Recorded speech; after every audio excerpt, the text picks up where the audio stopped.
ఆయన ఇప్పుడే వైజయంతి మూవీ చూసినాం సన్ ఆఫ్ అర్జున్. ఆ సినిమా హీరోని ఒక మంచి మన దగ్గర స్కిల్స్ లేకపోతే ఆ సినిమా ఎంత వరస్ట్ ఉంటుంది ఇదే ఎగ్జాంపుల్.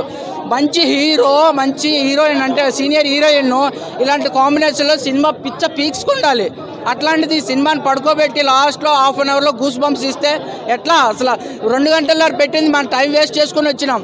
2:30 లాస్ట్ 300 పెట్టింది లాస్ట్ పావు గంట సినిమా కోసమే అలాగుంది. సినిమా డైరెక్టర్ గారు మీరు ఈసారి సినిమా స్క్రిప్ట్ రాసుకోండి. 1 ఇయర్ కాకపోతే 2 ఇయర్స్ స్క్రిప్ట్ రాసుకోండి. సినిమా తీసేది 4 సంవత్సరాలు కాకపోతే 8 సంవత్సరాలు తీయండి. సినిమా తీసేటప్పుడు మంచిగా తీయండి. అసలు ఎన్టీఆర్ నందమూరి అంటేనే బూస్ బంప్స్. అలాంటి బూస్ బంప్స్ లాస్ట్లో తప్ప సినిమా మొత్తం పడుకోబెట్టారు. ఎందుకో తెలియదు.